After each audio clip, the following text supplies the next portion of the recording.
Bienvenidos, queridos milagronautas, a Explorando un curso de milagros con Moss, el espacio donde recordamos que los milagros no se aprenden, se permiten. Fíjate que para arrancar esta inmersión profunda, quiero que los que nos escuchan imaginen por un momento la siguiente escena. A ver, cuéntanos. Imagínate que estamos todos en una habitación oscura, súper helada, y tenemos en las manos un único fósforo encendido. O sea, toda nuestra lógica, todo nuestro instinto de supervivencia nos grita que debemos proteger esa pequeña llama a toda costa. Esconderla, no compartirla con nadie, porque si usamos nuestro fósforo para encender la vela de alguien más, pues sentimos que nuestra propia luz se va a consumir más rápido, ¿no? Claro, suena súper lógico desde nuestra perspectiva humana. Es una imagen poderosísima para arrancar, la verdad, porque ilustra pues el conflicto exacto en el que vivimos atrapados todos los días. Esa fricción constante entre lo que nuestros instintos primarios nos dictan y lo que las leyes universales realmente exigen de nosotros. Exactamente. Y esa fricción es de hecho el núcleo de lo que vamos a desempacar hoy. Tenemos sobre la mesa un material que, híjole, ha generado muchísima conversación en la comunidad. Es el reciente dossier de metafísica avanzada del canal que aborda la lección 126 del texto. Esa lección que lanza una premisa que parece desafiar toda la física que conocemos. Sí, la frase de todo lo que doy es a mí mismo a quien se lo doy. Que suena bellísimo, pero es un reto mental tremendo. Totalmente. Y por eso hoy no vamos a hacer un simple resumen del video. O sea, vamos a escarbar en los mecanismos detrás de esto. Vamos a ver cómo aplica en la biología, en nuestra economía y hasta en la tecnología. Porque necesitamos entender el por qué, ¿sabes? Desde que nacemos, estamos súper condicionados por un paradigma donde dar es inevitablemente sinónimo de perder. O sea, si entregamos tiempo, pues nos queda menos tiempo en el día. Si entregamos recursos, nuestra cuenta bancaria disminuye. Así funciona el mundo. Ajá, es la contabilidad básica con la que crecimos. Exacto. Sin embargo, el curso nos plantea algo loquísimo. Nos dice que, en la realidad del espíritu, extender algo es el único mecanismo diseñado para conservarlo. Y lo que vamos a explorar en esta charla es cómo esta aparente paradoja mística se sostiene de verdad con datos duros, cuando la sometemos a la lupa de nuestra neuroquímica, a las dinámicas económicas de este año 2026 y hasta la forma en que programamos la inteligencia artificial. Aunque te soy súper honesta, de entrada admito que me cuesta trabajo conciliar esto. O sea, suena a un idealismo muy poético, pero mi cerebro está cableado para contar calorías, medir el tiempo y administrar recursos que siento que son limitados. Y es súper natural que sientas esa resistencia. Sí, porque en el análisis de los textos se menciona que debemos desmantelar la ley de la escasez del ego. Pero siendo muy pragmáticos, a ver, ¿por qué el ego insiste tantísimo en esa matemática de resta constante si supuestamente nos hace tanto daño? Pues mira, porque el ego no es otra cosa que un sistema de supervivencia. Está basado en la separación y en la limitación. O sea, evolutivamente y psicológicamente, el ego percibe el mundo como un entorno de recursos finitos. Su función principal es asegurar la existencia de un yo aislado. O sea, mantenerme a salvo a mí separada del resto. Ándale. Y para mantener esa ilusión de aislamiento, necesita creer que la paz, el amor, el éxito o el dinero son como un pastel de tamaño fijo. Claro, el famoso pastel. Si alguien más toma una rebanada, pues inevitablemente queda menos pastel para mí y para los demás. Exactamente. Y esa creencia estructura toda nuestra sociedad actual. Pero la verdad, según la metafísica que estamos estudiando, opera bajo una mecánica totalmente opuesta, lo que llamamos la ley de la extensión. Y su axioma central es bellísimo. Dice que las ideas no abandonan su fuente. Oye, esa frase de que las ideas no abandonan su fuente siempre me detiene en seco. Porque si llevamos eso al terreno de la mente, significa que, cada pensamiento que emitimos, cada juicio que hacemos o cada bendición que damos, en realidad nunca sale de nosotros para ir a depositarse en el otro. Así es, no se va a ninguna parte. Se queda resonando en nuestra propia estructura mental. Y el curso lo afirma de una manera tajante. Dice que dar es la manera de reconocer que tienes. El mecanismo, para que nos caiga el 20 a todos, funciona más o menos así. La mente humana siempre está buscando pruebas de su propia identidad y de lo que posee. Ajá, necesitamos validación constante. Exacto. Entonces, si en una situación de profundo conflicto, tú logras extender un pensamiento de paz, tu propia mente observa esa acción y concluye algo fascinante. Dice, oye, si soy capaz de dar paz, entonces debo poseerla. El acto de extenderla es la prueba irrefutable que convence a la mente de que la paz es su estado natural. ¡Wow! O sea, no la perdemos al darla, sino que la fijamos en nuestra conciencia, la anclamos. Totalmente. ¿La haces real para ti? Esto cambia todo el modelo, la verdad. Volviendo a mi resistencia inicial sobre el pastel, creo que la confusión está en que mezclamos los niveles. A ver, explícame eso. Pues que la economía del ego es efectivamente un pastel físico y finito. Si te doy una rebanada, literal me quedo con menos. Pero la economía del espíritu opera en otro nivel. Es como la analogía que usábamos al principio de este análisis. La del fósforo y la vela. Exacto. Es como encender una vela con otra. La llama original no pierde ni un grado de temperatura, ni un milímetro de brillo. Al contrario, la habitación entera, de la cual formamos parte, se vuelve muchísimo más luminosa. Es una distinción brillante. Esa diferencia entre la forma, que es el pastel, y el contenido, que es la luz de la vela, es la que define por completo nuestra experiencia de la realidad. O sea, el ego se obsesiona con manipular la forma para evitar la pérdida. Ajá. Mientras que el espíritu nos guía a enfocarnos en el contenido, que por su propia naturaleza expansiva, pues no conoce de escasez. Me parece el momento perfecto para hacer una pausa, respirar profundo y asimilar esto. Porque si el problema nunca ha estado en la cantidad de luz que hay en el mundo, sino en nuestra falsa creencia de que debemos esconder nuestro fósforo, la conclusión es súper radical. Y si la verdadera práctica espiritual no es cambiar el mundo, sino cómo lo interpretamos. Uf, esa interrogante es la llave maestra para la curación de cualquier mente. Porque fíjate, cuando intentamos modificar el mundo exterior basándonos en la escasez, lo único que logramos es multiplicar el conflicto. Literalmente es una guerra constante por asegurar nuestra porción del pastel. Todos peleando por las migajas. Así es. En cambio, alterar nuestra interpretación nos permite transitar del miedo a la extensión. Y claro, en la teoría esto suena padrísimo y muy liberador, pero donde este concepto enfrenta su verdadera prueba de fuego, donde la resistencia humana se vuelve feroz, es en el terreno del perdón. Híjole, sí. Entramos en territorio minado.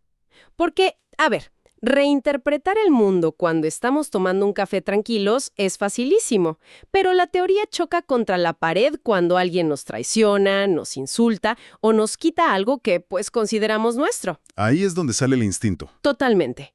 Y seamos brutales y honestos en este espacio. El perdón convencional, ese que nos enseña la sociedad, muchísimas veces es un fraude. Decimos, te perdono, pero desde una posición de superioridad moral enorme. Sí, el famoso perdón arrogante. Exacto. Es como decir, tú eres el agresor defectuoso y yo soy el alma súper evolucionada que te absuelve. Pero por dentro, de dientes para afuera, seguimos llevando una hoja de cálculo, un Excel mental, con todos los daños sufridos. Y ese es precisamente el perdón para destruir que se describe en los textos. Es una táctica, verdaderamente brillante del ego, porque se disfraza de bondad, se pone un traje de luz, mientras mantiene intacta la barrera de la separación. Ajá, no une nada. Para nada, sigue afirmando, oye, tú me quitaste algo vital, y aunque no me voy a vengar físicamente, quiero que quede clarísimo que estoy en déficit por tu culpa. Y esa sensación de déficit es insoportable para la mente. Eso me recuerda a una frase del curso. No estás enfadado por la razón que crees. ¿Y cuántas veces eso cambia todo? Porque no nos enojamos por el insulto o por la acción en sí. Nos enojamos porque interpretamos que esa acción nos ha disminuido, que nos ha hecho menos valiosos o vulnerables. Completamente de acuerdo.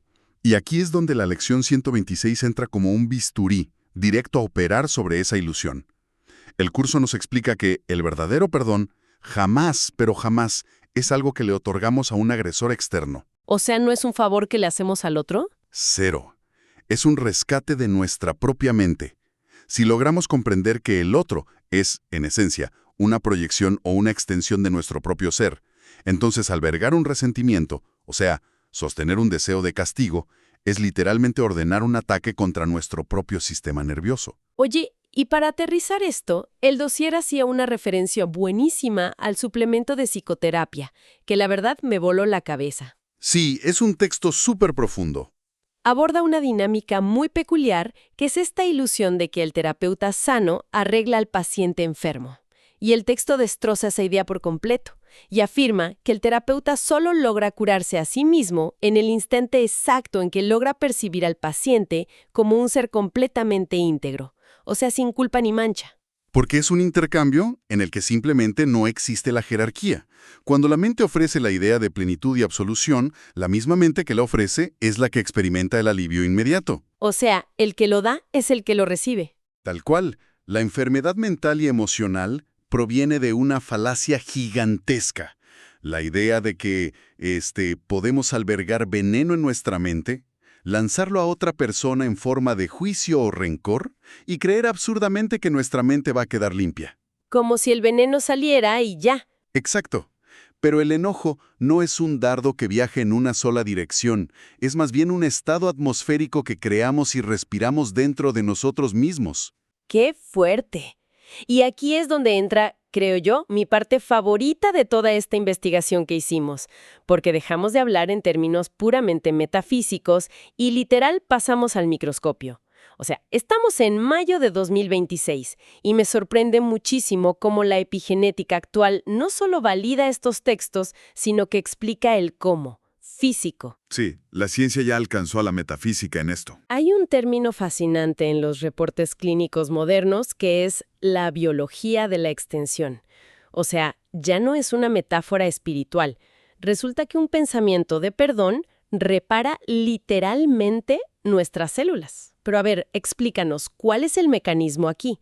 ¿Cómo es que un pensamiento abstracto arregla una célula física? Pues mira, el mecanismo es neurobiológico y es sumamente preciso. Cuando albergamos un resentimiento, la amígdala en nuestro cerebro identifica una amenaza constante. Es como si una alarma de incendios estuviera sonando sin parar. Ajá, estás en alerta roja todo el tiempo. Exacto. Y este estado de alerta crónica inunda nuestro torrente sanguíneo con cortisol y con citoquinas inflamatorias.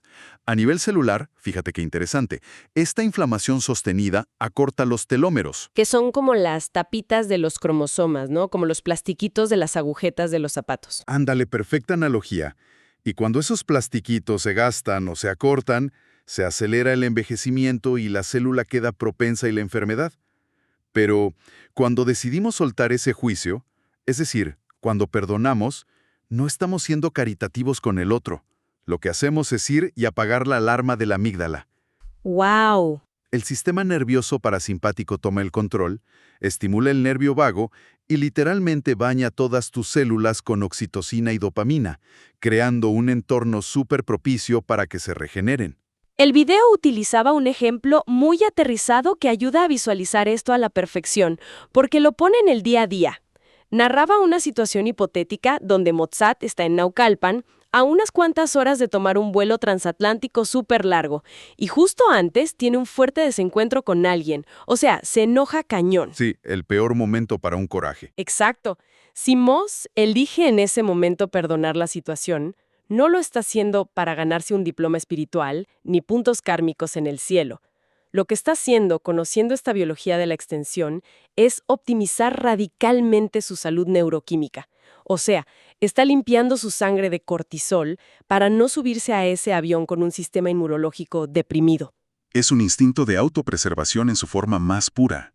Entender la lección 126 transforma el perdón, o sea, lo saca de ser un acto de martirio y lo convierte en un acto de higiene biológica básica. Me encanta eso, higiene biológica básica. Sí, porque si lo que damos a nivel de pensamientos se convierte de forma literal en la química de nuestro propio cuerpo, entonces la frase «todo lo que doy es a mí mismo a quien se lo doy» deja de ser un dogma religioso y se vuelve una descripción médica.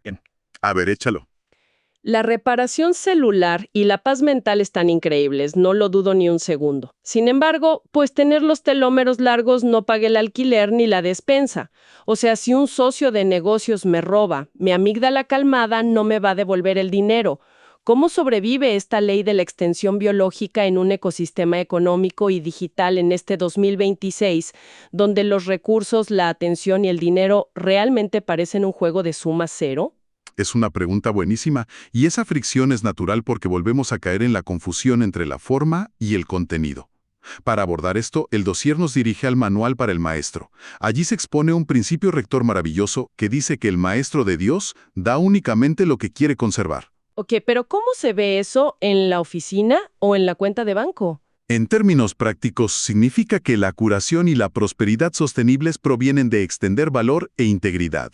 Si en tus negocios, en tus relaciones, tú proyectas y extiendes confianza, servicio y una visión de unidad, cimentas tu propia certeza y tu valor en el mercado de la vida. La forma, que puede ser el dinero temporal, claro que puede fluctuar. Hoy tienes más, mañana menos. Pero el contenido creador de riqueza, esa integridad, solo se fortalece. Y esto tiene un paralelo perfecto con la economía digital en la que estamos súper inmersos ahora. Durante la era industrial, la economía era verdaderamente de suma cero. O sea, si yo tenía el barril de petróleo físico, pues tú no lo tenías, fin de la historia. Exacto, escasez absoluta. Pero en la actualidad operamos bajo principios de redes. Hay un concepto técnico maravilloso llamado la ley de Metcalfe, que básicamente establece que el valor de una red de telecomunicaciones crece de manera exponencial en relación directa con el número de usuarios que están conectados a ella. Es un modelo que desafía por completo la escasez tradicional del ego. Totalmente. O sea, pensemos en un teléfono celular. Un solo teléfono en el mundo no tiene absolutamente ningún valor porque, pues, ¿a quién vas a llamar? A nadie es un pisapapeles. Exacto. 2 teléfonos ya crean una conexión útil, pero 1 millón de teléfonos crean un ecosistema invaluable. El valor no disminuye al compartir la red, estalla, se multiplica. El dossier ponía el ejemplo del propio ecosistema de YouTube y de nuestra comunidad. Frecuencia milagro. Formación. Al contrario, se está fortaleciendo y multiplicando el valor de toda la comunidad entera. Y como tú eres parte de ese nodo, lo que le inyectas al sistema vuelve a ti multiplicado estructuralmente. Esa es, sin lugar a dudas, la demostración empírica de la economía de los milagros, y valida algo que es profundamente sanador sobre cómo operan nuestras mentes ante diferentes escenarios. Cuando el curso dice no hay grados de dificultad en los milagros, nos invita a ver que perdonar una traición o un mal comentario en redes es en realidad el mismo proceso interno, soltar la interpretación y recordar el amor. ¡Wow! ¡Qué forma de unir las cosas! ¿Sí? Porque no importa si el escenario es una disputa financiera súper compleja o un ataque de un hater en Internet, la mecánica de soltar el miedo y extender conexión es idéntica.